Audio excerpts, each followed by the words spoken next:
Transcription के tagging के बारे में जान लेंगे। तो ट्रांसक्रिप्शन में जैसे कि आपने पढ़ा होगा डॉक्यूमेंट ऑफ गाइडलाइंस में कि काफ़ी सारे टैग्स होते हैं जो हमें ट्रांसक्रिप्शन में सही जगह पे टाइप करने होते हैं। जैसे पहला टैग है, मान लीजिए नो स्पीच, ठीक है। तो मान लीजिए ऐसा सेंटेंस है, माय नेम इज़ अजय, ठीक है। तो स्पीकर मान लीजिए ऐसा बोल रहा है कि माय नेम इज़ अजय, और उसके बाद उसने थोड़ा पॉज लिया अगर, और वो पॉज अगर 1 सेकंड के ऊपर हो तो वहाँ पे आप नो स्पीच डाल सकते हैं। जैसे मान लीजिए माय नेम इज़ अजय और उसने थोड़ा पॉज लेके बोला है कि I live in Bangalore, I live in Bangalore, ठीक है। लेकिन इसके बीच में उसने पॉज लिया ना, इसलिए यहाँ पे आएगा नो हाइफन स्पीच। ये जो हाइफन दिया है बीच में ये ज़रूरी है, ठीक है। और ये पूरा टैग अगर आप देखें तो इसमें कहीं भी स्पेस नहीं दिया गया है, कंटिन्यूअसली टाइप किया है। जैसे square bracket NO hyphen SPEECH और क्लोजिंग स्क्वायर ब्रैकेट ऐसा। और ये जो टैग होता है इसको हम अगर वर्ड कंसिडर करें तो इसके पीछे और इसके आगे हमें स्पेस रखना पड़ता है, ठीक है। अभी दूसरा टैग देखते हैं। दूसरा टैग है ब्रेथ। मान लीजिए अजय बोलते बोलते ऐसे बोल रहा है कि आई हैव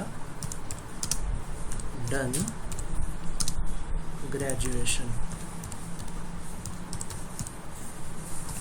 ये बोलते बोलते उसने अगर आई हैव के बाद में मान लीजिए सांस ले ली तो वहाँ पे हम ब्रेथ टैग का यूज़ करेंगे। जैसे आई हैव डन ग्रेजुएशन, तो यहाँ पे हमने ब्रेथ ये टैग डालना है, ठीक है। इसके बाद देखते हैं लाफ का टैग। मान लीजिए अजय बोलते बोलते कहीं किसी जगह पे हंसा, तो वहाँ पे हमें लाफ ये टैग डालना है। जैसे मान लीजिए कि I have been working in corporate, तो यहाँ पे इन के बाद वो हंसा है ना, तो यहाँ पे लाफ ये टैग आएगा, ठीक है। तो अभी हमने नो स्पीच, ब्रेथ और लाफ इन टैग्स के बारे में जान लिया। अभी हम जानेंगे कफ टैग के बारे में। मान लीजिए कि ये सेंटेंस है, there are many job opportunities. तो अपॉर्चुनिटीज से पहले वो खासा है ना, तो यहाँ पे आएगा कफ। इन सारे टैग्स पे अगर गौर करें तो हमें पता चल जाता है कि सारे टैग्स लोअर केस में हैं, कोई भी अपर केस में नहीं है, ठीक है। तो ऐसी जगह पे कफ ये टैग आ गया। अभी जान लेते हैं म्यूज़िक टैग के बारे में। अगर कोई स्पीकर गाना गा रहा है या फिर कोई धुन बज रही है, ठीक है, तो वहाँ पे हम म्यूज़िक का इस्तेमाल करते हैं। मान लीजिए कि बोलते बोलते ऐसा अगर सेंटेंस है कि वी आर हैप्पी और यहाँ पे म्यूज़िक बज रहा है, तो हम म्यूज़िक ये टैग यहाँ पे डालेंगे। अभी एक बात गौर करने लायक है कि अगर स्पीकर नहीं बोल रहा है तभी जाके हम इन सारे टैग्स के बारे में मतलब इन सारे टैग्स का हम इस्तेमाल कर सकते हैं। अगर मान लीजिए म्यूज़िक बज रहा है पीछे और स्पीकर बोल भी रहा है तो हमें सिर्फ स्पीकर का बोलना ही टाइप करना है। मान लीजिए कि म्यूज़िक बज रहा है पीछे लेकिन स्पीकर कंटिन्यूअसली बोल रहा है कि वी वर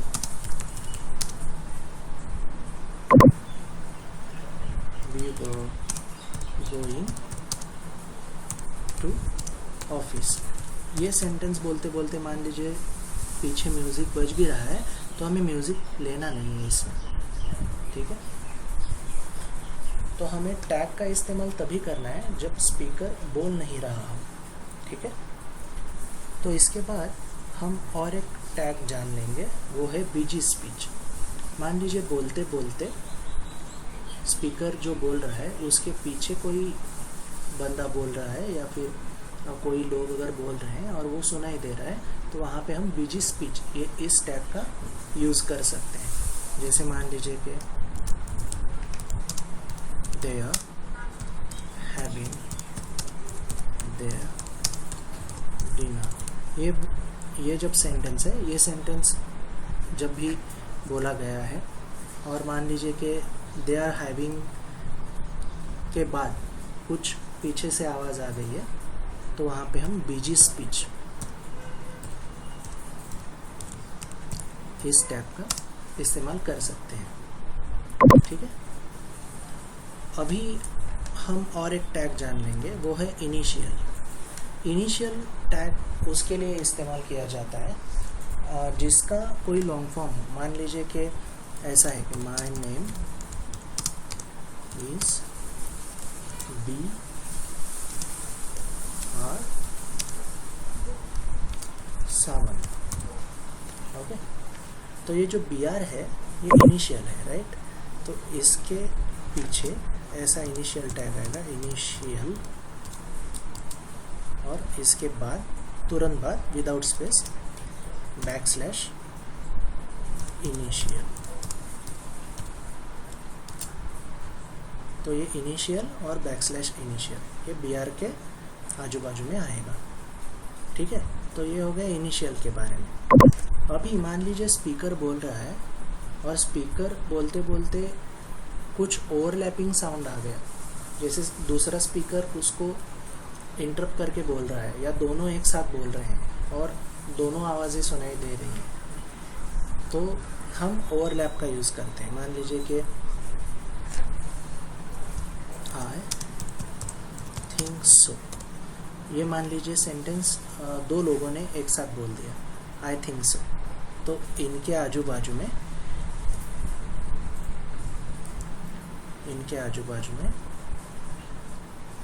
ओवरलैप आ जाएगा, ओवरलैप और बैकस्लैश ओवरलैप। यहाँ पे गौर कीजिए, यहाँ पे इनिशियल में और ओवरलैप में बैकस्लैश का यूज़ किया गया है। हाँ? ये बैकस्लैश वहाँ पे अवेलेबल होता है जहाँ पे क्वेश्चन मार्क होता है, मतलब क्वेश्चन मार्क की जो की है कीबोर्ड पे उसी के नीचे ये बैकस्लैश अवेलेबल होता है। तो ये हो गया टैगिंग के बारे में। और एक बार मैं बता दूं कि टैगिंग तभी करना है जब स्पीकर का स्पीच अब्सेंट हो वहाँ पे, ठीक है। तो अभी आते हैं स्टैंड अलोन टैग्स पे। स्टैंड अलोन टैग वो टैग होता है जहाँ पे कुछ बोला नहीं गया हो, लेकिन सिर्फ एक तो पॉज हो या फिर कुछ आवाज़ें सुनाई दे रही है, ठीक है। जैसे मान लीजिए कि बहुत शोर है, तो वहाँ पे आप नॉइज़ डाल सकते हैं, लेकिन इसमें स्पीच है ही नहीं, राइट। तो नॉइज़ ये हो गया स्टैंड अलोन सेगमेंट। लेकिन नॉइज़ थोड़ा है और उसके बाद थोड़ा पॉज है, तो नो स्पीच आएगा वहाँ पे। लेकिन ऐसे सिनारियोज में हम खाली नो स्पीच ही रखेंगे, ठीक है। अगर नॉइज़ नो स्पीच हो या फिर लाफ नो स्पीच हो, तो नो स्पीच ही रखना है वहाँ पे, ठीक है। तो ये हो गया स्टैंड अलोन टैग्स के बारे में। मान लीजिए कोई स्टैंड अलोन टैग में लाफ है और म्यूज़िक भी है, ठीक है। तो इन दोनों में से जो टैग ज़्यादा देर के लिए होगा उसको आप रखिए, या फिर आप एक काम कर सकते हैं, इस म्यूज़िक को इसमें भी एक सेगमेंटेशन करके म्यूज़िक को नीचे लीजिए, ठीक है। तो लाफ एक में रह जाएगा और म्यूज़िक एक में रह जाएगा। मान लीजिए इसको मैंने यहाँ से हटा के यहाँ पे ले लिया तो भी चलता है, लाफ एक बार हो जाएगा और म्यूज़िक दूसरे सेगमेंट में हो जाएगा। तो ऐसा करें, ठीक है। तो ये हो गया टैगिंग के बारे में इंफॉर्मेशन। Thank you. और एक बात बताना चाहता हूँ मैं यहाँ पे, कोई भी सेगमेंट में अगर शुरुआती में नो स्पीच आ रहा है तो वो हमें नहीं चाहिए। इसका मतलब ये है कि नो स्पीच शुरुआत में या फिर एंड में अगर आता है तो उसका हम सेपरेट सेगमेंट बनाएंगे और वहाँ पे नो स्पीच डालेंगे। जैसे मान लीजिए अगर ऐसा शुरुआती में आता है, ठीक है, तो हम